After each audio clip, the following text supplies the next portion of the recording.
this is the podcast of Brain, Music and Learning. I'm Mari Tervaniemi, and today I have the pleasure to have Psyche Loui, Professor Loui, from Northeastern University in Boston, USA. Yes. Wonderful. And she's on her way to Lapland, where colleagues are hosting an international conference on neuroplasticity, and that's in 2 days from now. Yep. And now you have already today visited 2 laboratories, and then you have given an excellent talk. All of this tells me that you are one of the top scientists in the field of neurosciences of music, and you have been so already for a while. How would you describe your most influential finding by now? You know, Mari, I think it's actually, I have to think about this. There have been a few topics that I'm really excited about, but I'd like to think that my most influential finding is not yet published. And I think that is, sometimes you don't know what's your most influential finding when you publish it, and then people gradually realize that it's important, and then the citations catch up. But by the time someone has cited it, that's already happened. Right? In my graduate school, I started getting very interested in music and the brain. That's our shared love. But music and statistical learning is something that I started thinking about in graduate school, and then started doing the work on new musical systems that at the time no one thought that was interesting, or at least that was less of a big topic than it is today. And then after I started doing my postdoc, I did a lot of work on white matter connectivity and musical ability, as in congenital amusia, and then now white matter connectivity in music and reward. And I still think of that as being really helpful, at least to my thinking. But the statistical learning part really kind of came back and blossomed into work on creativity and improvisation, which I still think is very fun, and I keep up that line of work. And then the relatively new work on Alzheimer's disease, some of which I mentioned today, that's not yet published. I think that's going to be influential. So many different trajectories over the years. Who knows what's going to be most influential? Maybe it'll all be forgotten. But have you already noticed that there are some topics which come and go, and then they come back? Yes, absolutely. Isn't it interesting? It's so interesting, yeah. But it's like, sometimes it's like, well, I told you so. Yes. And other times it's like, wow, like I thought so, but I didn't think about it this way. And then thinking about it again in this new way helps you reevaluate that work and then sharpen it for the next time it gets, that you actually get to work on it. So, yeah. Well, you investigate the brain basis of music, but you also are a performing musician. Yeah. Would it be very nice to hear more about those both in combination? For instance, when you perform, can you ignore being a scientist and monitoring yourself? Yeah. I think you're always sort of monitoring yourself, and you're always interacting with the world and forming predictions about the world and learning from the world in ways. And I think in that way, the science and the music are similar, right? So I think of my musical practice as being very curiosity-driven, I guess. Like I play in an orchestra, and sometimes I play for a few concerts, and then the next cycle I don't want to do it anymore. Then I get like not as interested. And I think the same goes for science, where sometimes I really want to think about creativity research. I get really into it, and then after a while I'm like, well, maybe I've answered some questions. Maybe I can think about something else for a while, and then I come back later. So yeah, I guess cycles of learning and creativity and innovations, and sometimes they go in hand with each other, and sometimes they're out of phase with each other. But I would say I'm always trying to monitor as much that's happening in the science world and in the music world as possible, but maybe I have different attention focus at any one time. You mentioned you have been playing in an orchestra. What exactly is your instrument, and how has your career been as a musician? Oh, so I started on the piano actually when I was 5 years old. 5 years old, and when I was 7, I started on the violin. And I would say violin is my main instrument now, but I'm also learning the mandolin. So during the pandemic, I got really interested in bluegrass violin and bluegrass fiddle. And then because of that, I started picking up other instruments, and the mandolin was the first because they're tuned the same as the violin. It was easier to learn. But then more recently, I've gotten into banjo. So my latest motivation is playing the banjo every day. And that's it's both melodic and rhythmic in a way that the violin and mandolin are a little bit less like that, but it's more like the piano. So that's been my current hobby. If we think in terms of genres and teaching methods, how would you describe those? With banjo alone or with a teacher or? Yeah, I am practicing by myself alone, but I like to play in jams, and I play in a band as well. So we have a 4-person indie pop band where I play different instruments, and I started again on the violin in that band, but now I play banjo and sometimes mandolin and sometimes electric violin. But I would say the banjo, trying to learn it is much more difficult than trying to pick up the mandolin, because mandolin and violin, again, have that similarity. And so the right hand technique, like the plucking, is what I had to learn, and that was interesting. But the switching from mandolin to banjo, I think that was a bit more motorically difficult, because I had to switch from just using the pick, which is a bit like using the bow, to using 3-finger pick. So I'm doing 3-finger style. Scruggs, Earl Scruggs was the one who started this style.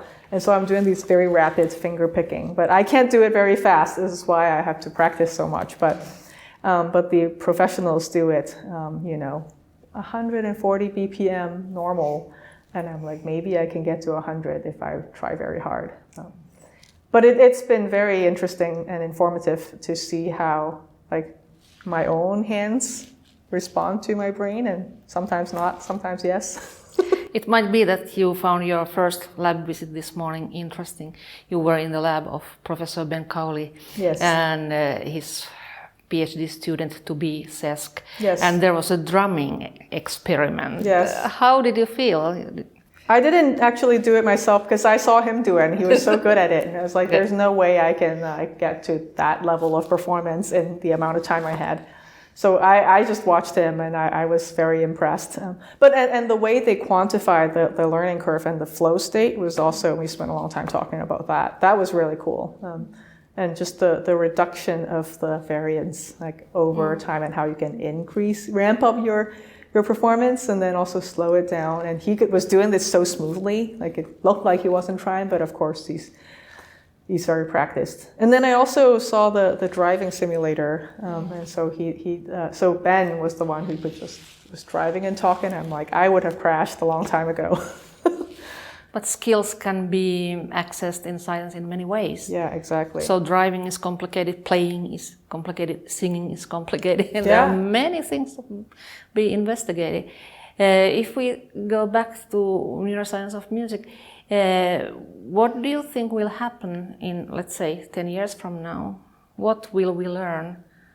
You mentioned that about your own career, you can't really predict what is the most influential one, and I fully agree. It's impossible. How about more generally taken?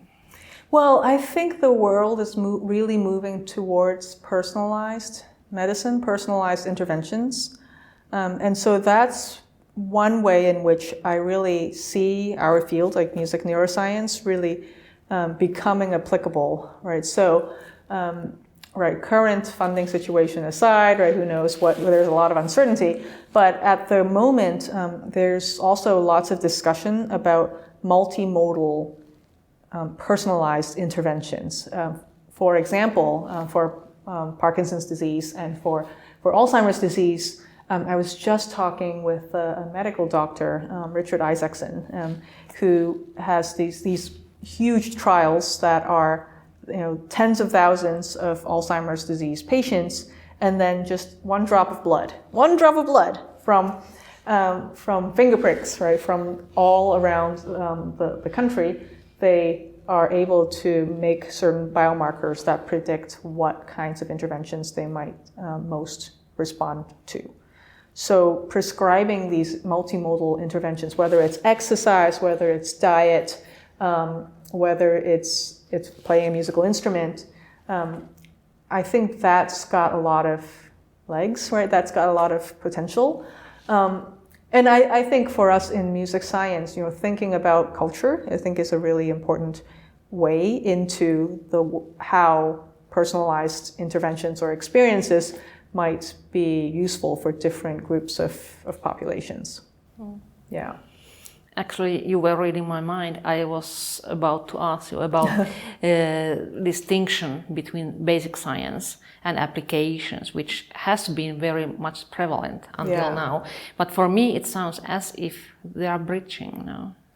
Yeah. Well, so partly, at least based in the U.S., right? I mean, I would love to hear from you about here. There was this serendipitous moment when Renee Fleming, the soprano, and Francis Collins, the then director of National Institute of Health, they met each other at a lucky dinner party, and they realized they both care about music and health. Now, those of us in the field have cared about music and brain for long before that. But then when they came together and started to convene these meetings about music and health and sound health, and they started the Sound Health Network. And the Sound Health Network really bridged the gap in terms of funding to put the research about music and the research about health together. And I think as neuroscientists who are interested in music, we were kind of optimally positioned to be doing that kind of work. So I think I've been friends with some music therapists for a long time. And they've also been like, well, we told you so. Music and health are obviously very intercorrelated. And then I've been also talking with the performers who were like, well, obviously music is important for your well-being. Obviously, when you're listening to music and learning to play music, you're doing something that's good for your body or your soul or whatever, or your brain. But we just didn't really have the funding mechanisms to get those different groups to work together.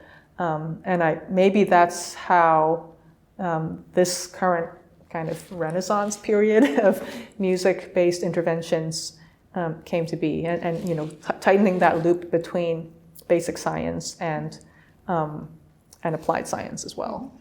How about other forms of arts or physical activities, other hobbies, handicrafts, and so forth? Yeah. So in our center at Northeastern University, I'm part of the Center for Cognitive and Brain Health. And what we do is we have different faculty who are specializing in different multimodal interventions. So for example, we have one colleague, Neha Gurtha, who studies yoga and mindfulness meditation. Yeah, and then another colleague, Aston McCullough, who studies dance-based interventions. But he's also a dancer himself, and the yoga researcher is also a yoga practitioner herself. And then a couple of researchers that Chuck Hillman and Art Kramer, they are really interested in exercise and physical activity.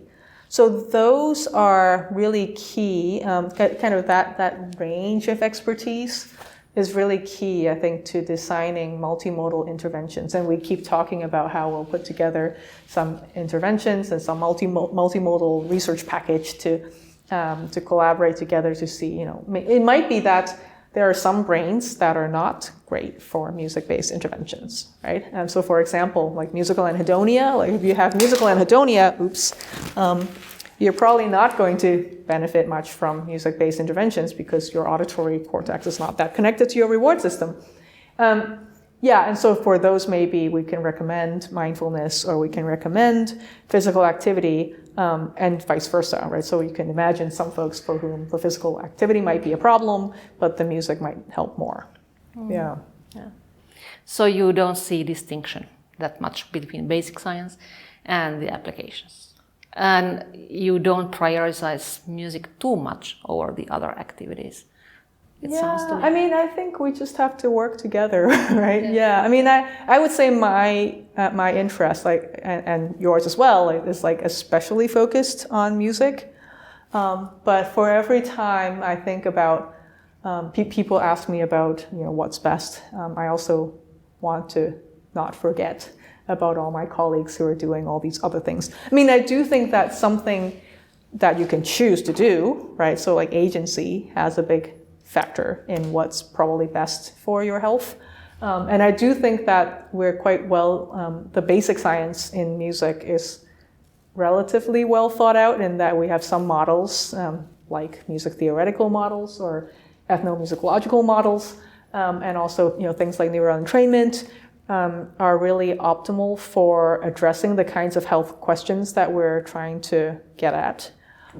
But yeah, I mean, probably, I just want to acknowledge that our friends in exercise science and dance, and they might have other views as well, and quite happy to work with those guys. Sure. You mentioned ethnomusicology. If you started explaining to somebody who doesn't know what it means, how would you make it? I would say that an ethnomusicologist studies music of the world. Now, I think that might mean that they have different definitions for even what music is or what sound is, and in some cultures it might be inextricably intertwined with rhythm and with movement and with dance. But I think at the core of it, it's about absorbing the cultures of the world and understanding how music plays a part in that. I'm probably misrepresenting, but I'm from a very multicultural background, I guess, and so because of that, I've always thought about music as a product of culture, and maybe that's also why I've done a lot of work in that direction, like looking at how the music that we can learn quickly influences our brain and how we learn. Yeah. And I think the way to go is exactly this kind of new thinking. What is music? So far, in my view, neuroscience of music is neuroscience of Western music. Would you agree? Except for the Bolin-Pierre scale, which I studied. Right? So, I mean, I think it has been, a lot of it is becoming more comparative, right? So, like cross-cultural analyses. But I think of those cross-cultural analyses so far as being a little bit like, well, duh. And, I don't want to badmouth any of our colleagues, but, there's been great efforts, and I'm part of some of those efforts in collecting music data from around the world, right? So every continent, you can make a map and you can make all the dots in the different parts of the different continents and have people singing and have people speaking, and then apply some statistical analyses to say, oh, singing is more this and music is more, and speaking is more that, right? So pitch changes, for example, and rhythmic regularity, those are two features that are found in singing and not in speaking, or more than in speaking around the world. And that's great, but I'm kind of like, well, we knew that already. But the Western music world, I think, so much of how I got started was based on my learning of Western music. But then at the same time, my life is not only Western music, right? And so some of it has been has been trying to broaden that. And I guess I think of the Bolin-Pierre's scale work that my lab has done as one step in that direction. I have to ask you about different means of doing music, like improvisation. Yes. What's your opinion? What's your experience in it? What would you say about improvisation in brain perspective? Yeah, so my experience personally was that I was a classically trained musician and I had never improvised before. In fact, when you used to take away the score from me, I would just freeze and panic and not be able to play much other than the Bach violin solo that I had learned many years ago. And then when I was at Wesleyan University, this was maybe almost 10 years ago now, I started to collaborate with a jazz musician and a professor in jazz.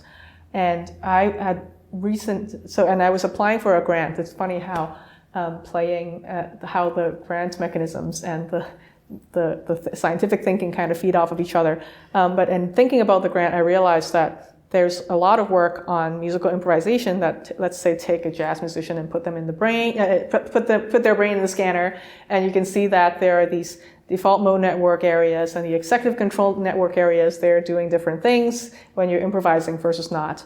But then I wanted to see how that can change, right? How can you take a classical musician and train them to become improvisational musicians, and then what happens to the brain there? So I started collaborating with the jazz instructor, and in doing so, I taught myself to improvise just by seeing how he teaches the students. But there, I think the thing I learned the most is that it has to do with expectation. And this is hand in hand with our EEG study that had compared classical and Western and classical and jazz trained and untrained musicians, listening to the same chord progressions, and we found that the people with improv training were more sensitive in their brains to unexpectedness earlier on, but they also forgot the unexpectedness sooner than classical musicians who were sensitive to it, and then they kept being sensitive to it a little bit later into, these are all short time scales, like one second at a time. And then that led to me to thinking that the core of what we should be testing is the development of these expectations. And then now we have some work on Bohl-Pierre scale, and we've developed a interface, like a game that's a sequencer that looks at how people can make new melodies. And it turns out that those melodies, you can apply the same kinds of predictive feature analysis to them, and it turns out that longer melodies are more creative and more entropic, more information content gives you higher ratings of creativity, but the neural entrainment is something that we're seeing is also reflective of creativity. So regardless of what melody you're listening to, if your brain is entraining more strongly to it, that is more likely to mean that you're hearing something that's more creative. So I guess the different levels of analysis, including the brain data and the behavioral data, are suggesting that expectancy and entrainment are key to the creative learning process. But I think that statistical learning is also part of it, but that's something that people are doing in real time as they're doing our experiments. But isn't it interesting that in our musical culture, there's kind of distinction. Mm-hmm. You play from score. Your musicianship means that you can repeat the score. Yeah. And then there's this more free kind of improvisational style. While there are also some music cultures where music is music made on time, just continuously, without the score, without really the rule. Yeah. Well, I think they have rules, but the rules might not be written on the score. Yeah. Right. I mean, I'm also, since I started getting into jazz, I also, as I mentioned, got into bluegrass music, and there, the rules are actually quite constrained, but nobody writes them down, right? Everybody learns the melodies by ear, and then they're like, oh, that's that there's a chord change that you're not doing there, right? Mm-hmm. So you still have to get it right. But then on top of that, the melodies that you improvise can be infinitely variable. Yeah, so that culture has been very interesting for me to learn about. Quite different from classical. Sometimes the classically trained musicians are like, oh, the bluegrass, the country music, there's only 3 chords. But there's actually a lot of complexity. And like the expert musicians are able to do things that are just as impressive, I think. Mm-hmm. Yeah. Sure. You mentioned that you have multicultural background. What do you mean by that? And how has it influenced your career in research? Maybe you already described about your different musical journeys. Yeah. So I was born in Hong Kong when it was still English, or it was British, I should say British. So it was a British colony. But I was a child of mom and dad are both from Hong Kong and Chinese. And then when I was 13, our family moved to Canada. And so then became a much more Western culture. But then growing up in Hong Kong, because it was both British and Chinese, you could go to, like, you could walk down the street and be looking at a very, almost like London. It's like very Western, you get English everywhere. And then you turn the corner and you only get Chinese. And, you know, and it's just a totally different world almost. Yeah, so I've always, and you hear different music, right? You can hear Erhu music, trying to play Jingle Bells, you know? So I guess that's what I meant by a multicultural environment where it's really like intercultural in a way, like everyone's trying to interpret all these things in all these different ways. And for me, I mean, even though I took music lessons in Western classical piano and violin, I'd always been aware that there's a whole other group of people who play very traditional Chinese, and then there are people who do crossover stuff. Yeah, so, and then that led me to do the work on Bull and Pierce scale, because I started to realize that most of the patterns that we're showing are things that we learned very rapidly, and that became socially acceptable to play in certain ways. And can we actually like reverse engineer that social acceptability or that culture by coming up with something new and seeing what people can learn from it? Yeah. All of this sounds wonderful, and I think we could go on for, I don't know, at least for all 1 day, hour all or night. more. But maybe it's time now to thank you and wish you a very pleasant stay in Helsinki and then at Äkäs Lompolo. Thank you so much. Thank you. It's been great to be here. And yeah, thank you. It's been really wonderful.